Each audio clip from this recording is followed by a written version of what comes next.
Bonsoir à tous, on va corriger le 292 maintenant avec une machine de chantier d'une valeur de 24 000 francs qui est amortie durant 2 ans avec le même taux et sa valeur se monte à 16 335 francs. Quel est le taux d'amortissement? Alors déjà, l'amortissement c'est la perte de valeur qu'un objet a avec le temps. Une voiture quand vous l'achetez, elle perd de la valeur d'année en année, même si vous ne la roulez pas. Et du coup, ici, ça va être le même principe. Et ici, on nous dit que le taux est fixe. Ça veut dire que chaque année, c'est le même pourcentage d'argent qui est perdu sur d'argent qui est perdu sur ce véhicule. Donc, comment est-ce qu'on modélise ça? Déjà, on commence par faire les exercices juste en donnant notre variable, ici, soit x, le taux du coup d'amortissement.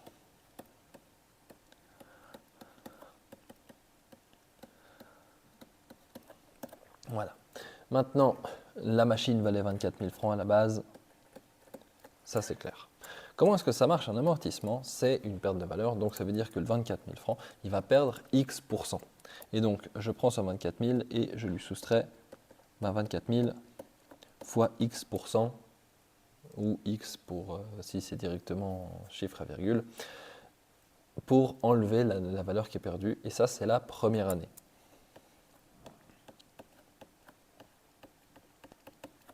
La deuxième année, on prend ce chiffre et il va reperdre X% du résultat de ce chiffre.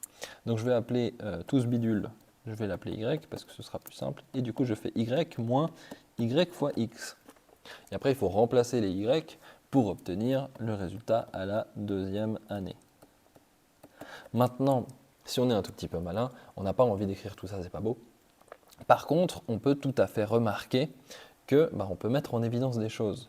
Dans la première année, si j'enlève le Y et je mets simplement 24 000 en évidence, il me reste 1 moins X. Et ça, c'est égal à Y. Et du coup, ici, je peux faire la même chose, ça me fait Y fois 1 moins X. Et du coup, je remplace le Y maintenant, ce qui me donne 24 000 fois 1 moins X fois 1 moins X. Et ça, du coup, c'est égal à la valeur qui me reste après 2 ans, qui est de 16 335 francs.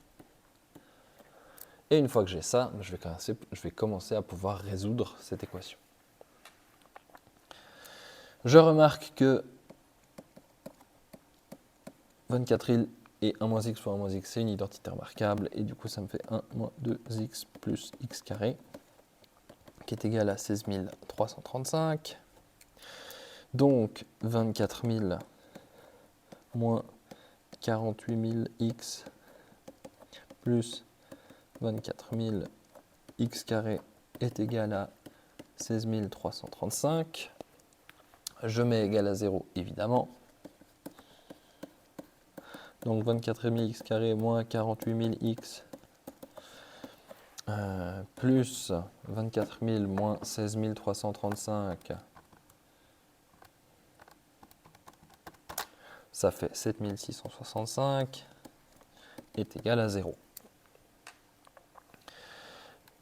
Je pose delta et vu que j'ai une calculette, ça devrait bien se passer.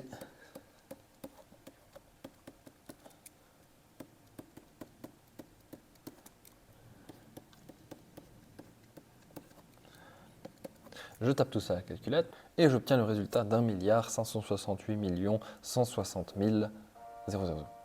Donc, c'est super, je m'en fous, c'est delta, je le mets sous une racine et je regarde ce que ça donne. Ça me fait 39 600. Maintenant, je peux commencer à poser ça sur la fameuse formule puisque 39 600 est un chiffre positif et réel.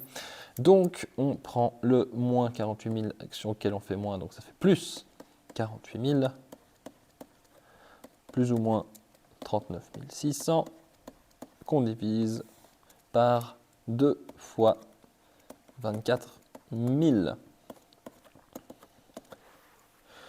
Les deux vont être positifs, donc on tape tout ça à la calculette et on obtient les deux résultats qui sont 1,825 et 175.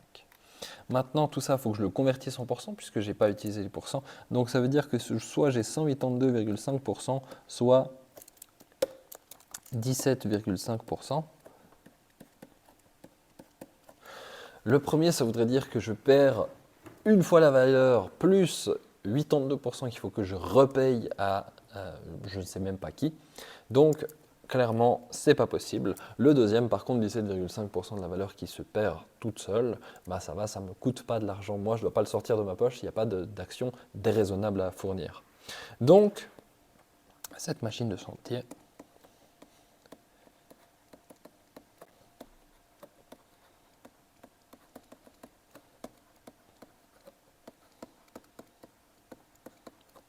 perd 17,5% de sa valeur chaque année.